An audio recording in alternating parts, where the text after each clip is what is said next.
In order to 100% RE8, I had one trophy and two records standing in my way, Knives Out and Slog. Knives Out requiring me to beat the game using only melee weapons, and the second one requiring me to not touch my inventory for the entire run. I meant to start a fresh save, but I forgot, so I had all the food upgrades and a bunch of heals from my last run. So, oops. But let's just get into the video. The first main part of the game is the raid. Ethan would have loved to 1v1 every Lycan, but every time I would try, I just took damage, and I wasn't about to risk all our heals, so I just ran around for 3 minutes until the timer ran out. So after that cluster of a mess, we went to ask the villagers some questions, and we sped run burning their house down, and everybody died, which was a great start to both of our mornings. But we at least found our way into the castle, so that was a plus. Now in the castle, I ran past every non-essential fight because I had places to be. Our marathon would come to an end, however, with our encounter with the first daughter. Honestly, I think the majority of the hits I took during this run was while fighting the daughters, as their swings were inconsistent and I was bad at dodging them. Despite this, I still killed her rather easily after a little back and forth trading blows. On our way to the second daughter, we had to trudge through the disgusting basement while avoiding maidens. Again, get out of the way! And play hide and seek with Lady Dimitrescu.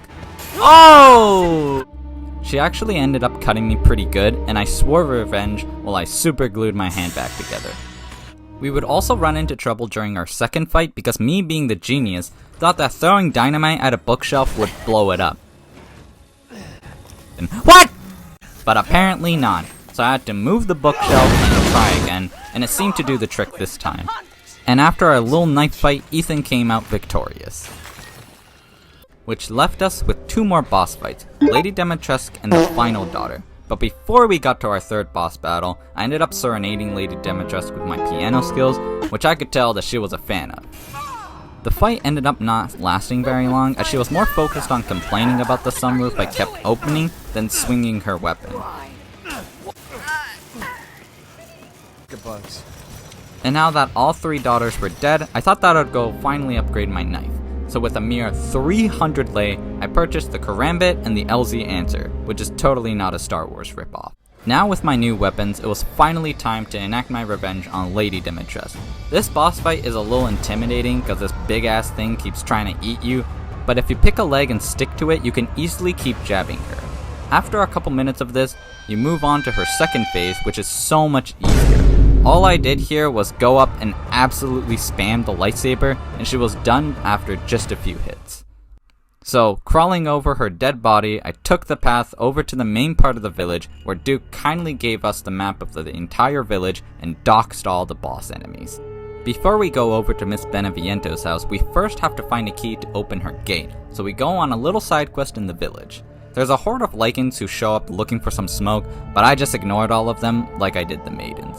So after a little dodging and parkour, I got the key and made my way to her house. Once again, I'm going to skip over the Beneviento section because it's just solving mini puzzles. And I thought this section would be totally uneventful, but I ended up making a discovery. Wait, what? I don't know why it took me this long to figure it out, but whatever. So fast forwarding a bit like I said I would, yep, you guessed it, she dies.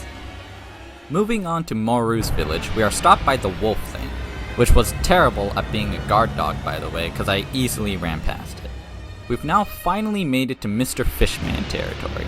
The first order of business is retrieving the boat key, where we took some hits but was able to get out of there without any major problems. After that, we have the temple run segment, and then finally Moru. All I did here was go full nosedive into his face and absolutely spam the LZ Answer. He would oftentimes just be stun locked because he would start squirming around when he got hit. Then when he feels like puking everywhere, you just go under a roof and chill there until he's done. I repeated that 2 more times and he went down. After the fight, we get a FaceTime from Heisenberg where he wants to talk it out, but since Ethan wants all the smoke, we head towards the wolf's den to pick it up. I find the path to the actual den was a lot trickier than the actual wolf's den, because the enemies would just pile up all around you.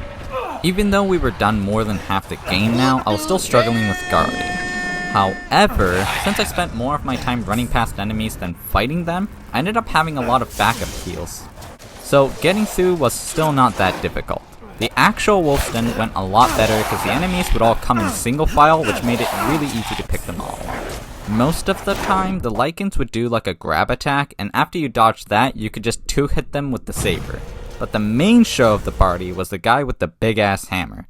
And how did I take care of him? I simply just ran immediately towards him and spammed the R2 button. And that worked out because he died really quick. Guess what?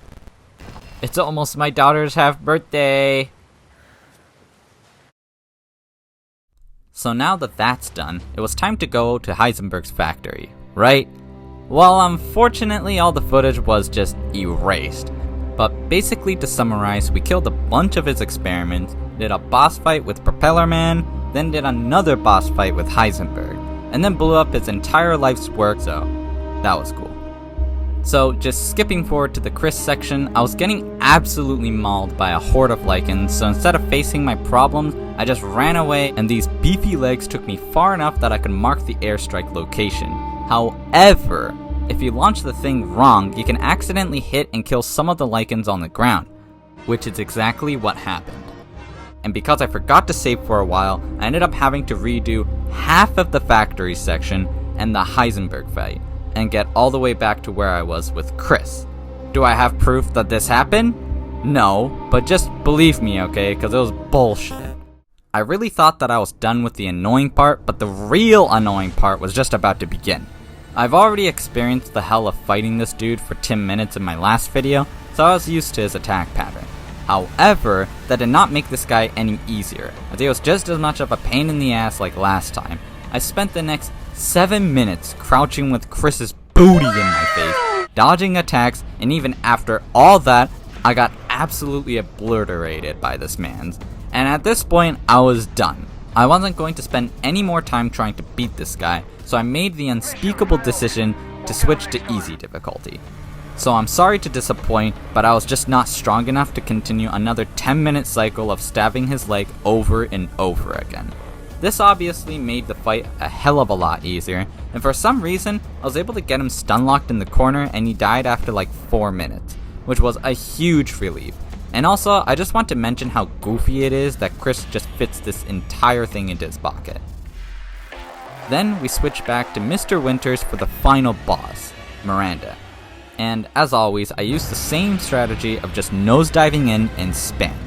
She kept trying to kill me with these fancy attacks, which didn't work because I would just stun her before she could do them.